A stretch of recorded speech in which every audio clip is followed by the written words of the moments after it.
So, is there systemic racism? If you ask me, I would say yes.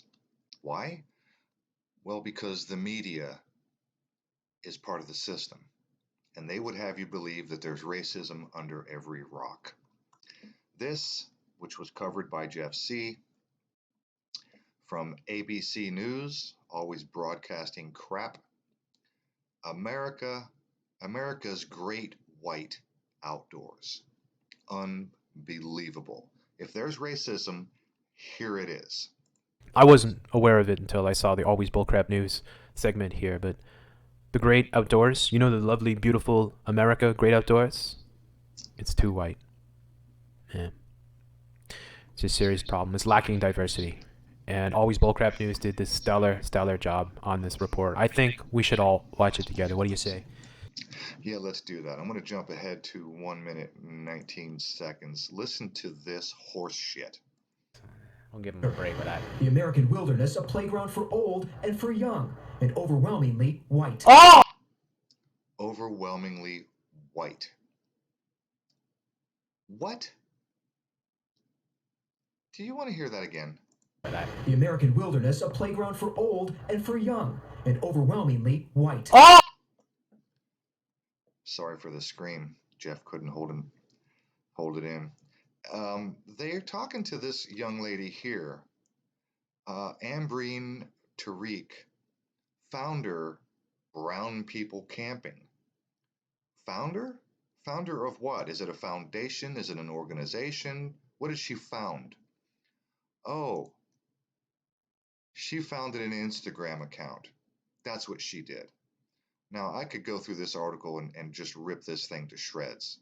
This is just astounding garbage. This is what counts for journalism today. Let's jump back here real quick. I want to go to 1229. Right about here, listen to this horse shit. And then Jeff, by the way, in this video, Jeff does a really good job just ripping this whole thing to shreds. About what happened in the past, because that reflects our thinking today. In a report first shared with ABC News, the Park Service finds 77% of its visitors are white.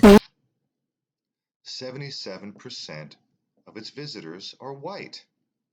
And within a few seconds, Jeff pulls up the stats. Let's see what the stats are.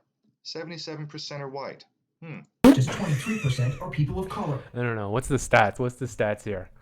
Let's see. What's the percentage of people? What percentage of U.S. population is white? It's 76.5. 76.5.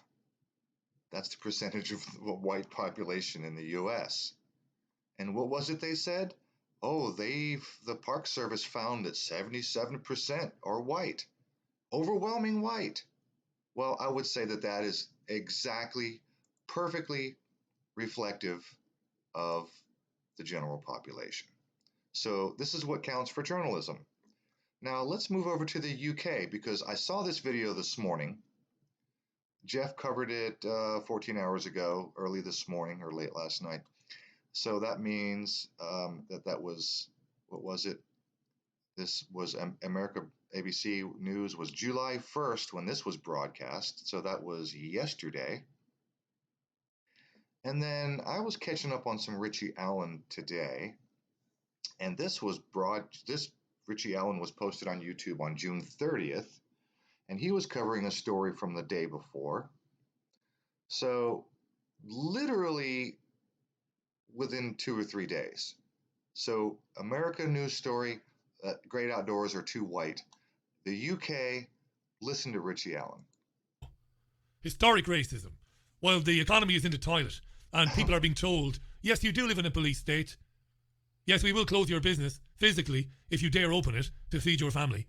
And historic racism is trending on Twitter. It's mad. And speaking of racism, BBC Country File, which is a show about the countryside and farming and horticulture and sheep shearing and not sheep shagging and the like, Country File, it airs every Sunday on the BBC. And last Sunday, 2 days ago, it broadcast an episode which claimed that the countryside isn't a welcoming place for black people. What kind of fuckery is this?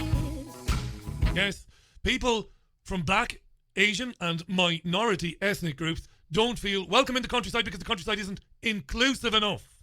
So, Countryfile sent a black reporter to the country to find out if it really is the hills have eyes, or ding ding ding ding ding ding ding. Is it deliverance for black people in the UK's countrysides?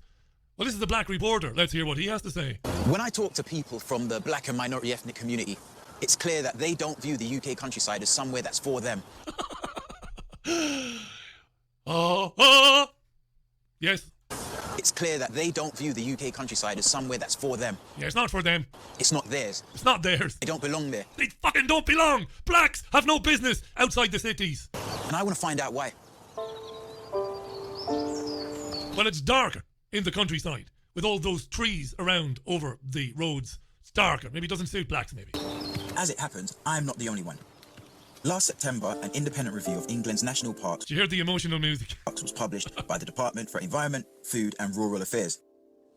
They found that the countryside is seen by both black, Asian and minority ethnic groups and white people alike as being very much a white environment. Jesus. The review also concluded that if that is true today, then the divide is only going to widen as society changes. Our countryside will end up being irrelevant to the country that actually exists. What? Our countryside will be irrelevant to the country that actually exists. Now, I can't tell shit from Shinola most times, but I don't know what he meant by that. Do you know what he meant by that? Today, then the divide is only going to widen as society changes. Our countryside will end up being irrelevant to the country that actually exists. I'm a Scout ambassador, and I work with the National Trust. He's a Scout ambassador. They let blacks in the Scouts? Both organisations are working to get more diversity into the outdoors. Yes, let's get more diversity into the outdoors. You can only laugh because if you don't, you will go insane. The countryside isn't inclusive. It's not a welcoming place for blacks. Cadbury, look over there. It's the letter spotted black. In our countryside. Fetch the nets and we'll catch 'em. Tally-ho. Mad shit this. Mad shit. And weddings today. Well, there you have it. I did miss the part where Richie said that it was last Sunday broadcast. So he was covering a story that the BBC ran last Sunday. So still within about a week, the UK is running a story about black people not included in the outdoors. And then Jeff this morning covers a story from ABC just yesterday or 2 days ago that it's the great white outdoors. And what do for their interview as they find this person, Amberine Tariq, founder, Brown People Camping, who is really just a girl with an Instagram account. Amberine Tariq started the Instagram Brown People Camping. And basically, it's just her little piece of the internet where she runs around the country and shows herself in the great white outdoors. And this is what qualifies as journalism. I don't know about you, but my head is spinning. I'm out. See ya.